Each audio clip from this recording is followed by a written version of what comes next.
Daniel was running the afternoon instrument check when the motion sensor tripped. Eureka Station sat on the western coast of Ellesmere Island in Canada's high Arctic, the northernmost permanently staffed weather station in the Western Hemisphere. A cluster of orange and white structures on a gravel plain at the edge of Slidre Fjord. 8 staff.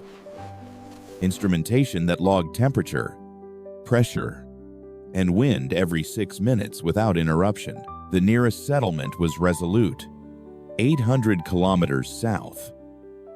In January, the sun did not rise. The motion sensor covered the perimeter out to 200 meters. It tripped regularly foxes, the occasional raven, once a muskox that had wandered in from the interior and spent a confused afternoon investigating the fuel tanks. Daniel glanced at the monitor. He put down the clipboard. She was at the perimeter edge, moving toward the station from the southwest. Moving wrong, the gate was halting, asymmetric. The motion of something carrying weight it was struggling to manage. He watched the monitor for 10 seconds and then called across the station. Something's coming in. Large. Everyone stay inside until I know what we have. He went to the window. She was a large female, perhaps 5 years old, in the heavy-shouldered build of a bear in her prime.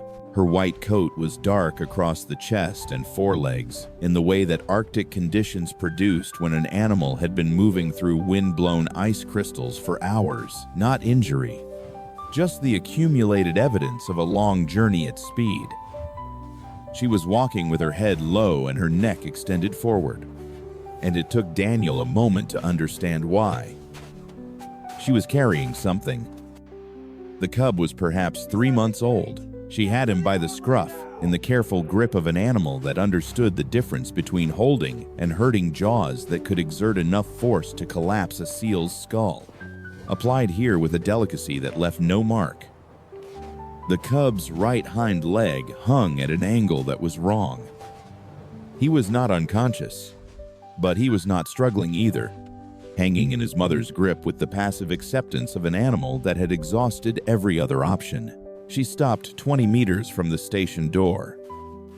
She set the cub down on the snow in front of her, between herself and the entrance. She straightened up and looked at the door. Then she took 3 slow steps backward and sat down. Daniel had been watching wildlife in the high Arctic for 6 years.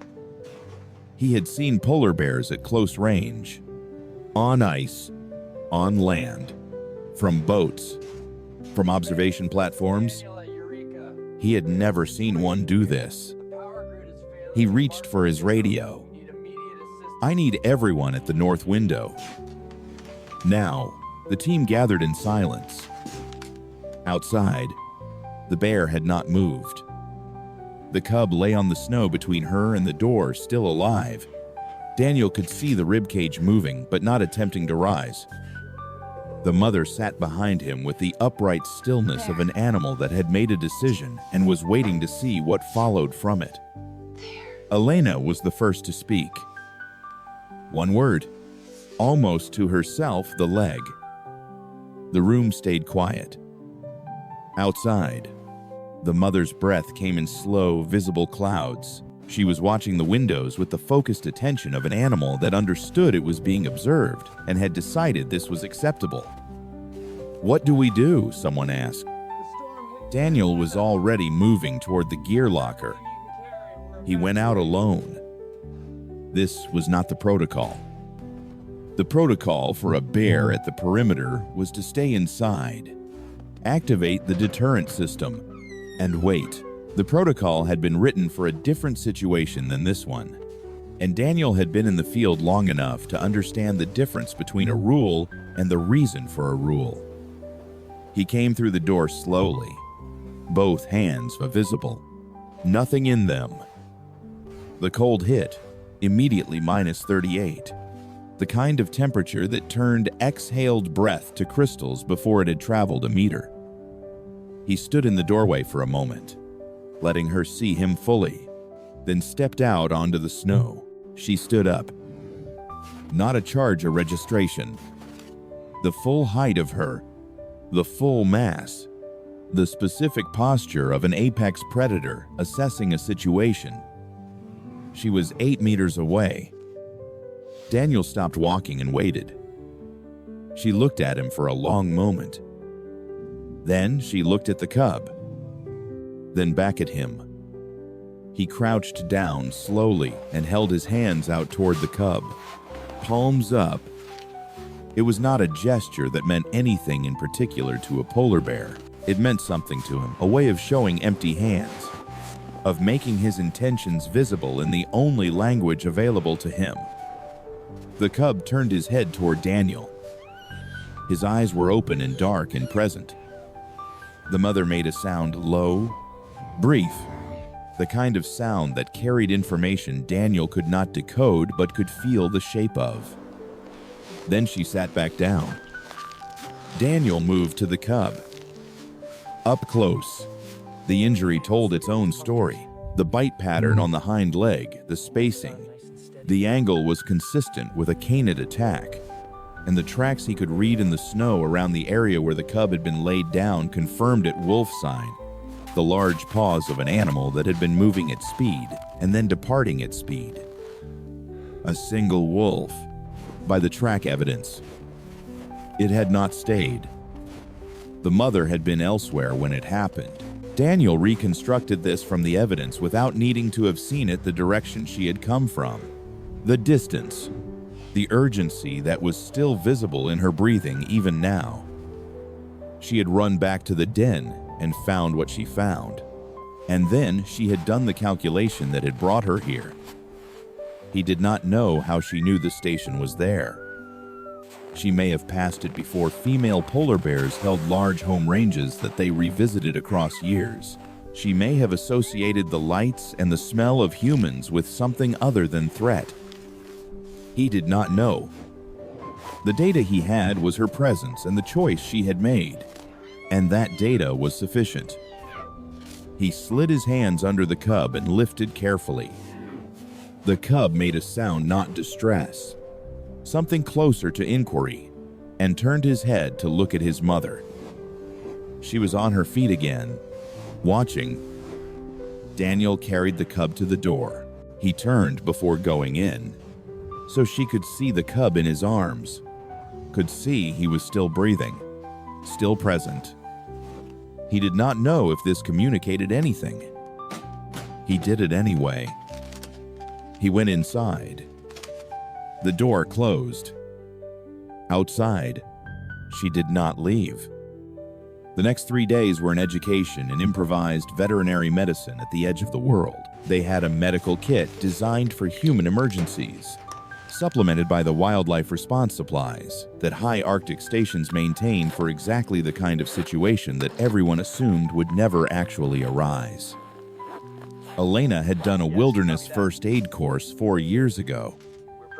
Daniel had a decade of field experience with injured animals. Between the two of them, and with the satellite phone connection to a veterinary specialist in Yellowknife who walked them through the procedure in real time, they did what could be done. The wound was cleaned. The damage was less severe than it had appeared in the field deep, but not to the bone. And the cold had slowed the bleeding considerably. They stitched what needed stitching, bandaged what needed bandaging, administered the antibiotics from the kit in the dose the Yellowknife vet calculated for a cub of this approximate weight. They kept him warm under a heat lamp improvised from the equipment storage room and fed him through the night on a formula the vet prescribed from what they had in the station kitchen. The cub was alert within 6 hours, curious within 12. By the second morning, he had achieved a sort of cautious mobility, testing the bandaged leg, finding it functional, exploring the limits of the room he had been given with the systematic interest that seemed Daniel had noticed across 3 separate polar bear encounters to be characteristic of the species. He chewed on a cable tie. He investigated the legs of the folding table. He slept in long stretches under the heat lamp and woke from them ready to resume his inventory of the room. Through all of it, the mother stayed. She positioned herself outside the window of the room where the cub was kept. Not the main entrance, she moved around the station's exterior until she found the right window. The one where the heat lamp was visible, where the cub's movements were occasionally silhouetted against the light. She sat there through the first night. Daniel checked the external camera at 2 in the morning and found her exactly where she had been at 9. Frost accumulating on her outer coat, her breathing slow and regular. He watched the feed for a while. She was not pacing. She was not agitated. She was present in the specific way of an animal that had committed to a position and was prepared to maintain it indefinitely. On the second night, Daniel fell asleep on the floor of the cub's room, his back against the wall, the heat lamp throwing a warm circle across the both of them. He woke at 4 with the cub asleep across his legs, the small weight of him radiating a warmth that had kept Daniel comfortable through hours he would otherwise have found cold. He checked the camera without disturbing the cub. She was still at the window. She had not moved more than 2 meters in either direction through the night. He looked at her through the glass for a moment in the dark. She was looking back at the window at the light, at whatever she could read through it. "He's all right," Daniel said.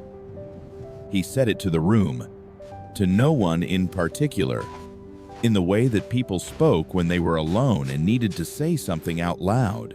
On the morning of the 4th day, the Yellowknife vet gave the assessment Daniel had been waiting for. The wound was clean. The antibiotic course was complete. The leg would bear weight. He could go. Daniel carried the cub to the door. Behind him, the team had gathered in the corridor, watching. He could feel their attention at his back the way he could feel the cold coming through the door frame. He opened the door. She was there, not at the window now, but at the entrance. As if she had known, she had moved without triggering the motion sensor, which meant she had been patient about it, had waited and watched and chosen her moment. She was 12 meters out, standing, her attention on the doorway with an absolute focus. Daniel set the cub down on the snow. The cub raised his head. He took the cold air in with his nose, and then his whole body changed. The particular alertness of an animal that has recognized something fundamental, he let out a series of sounds, high and quick, and began moving toward her on 3 legs and one careful test of the 4th.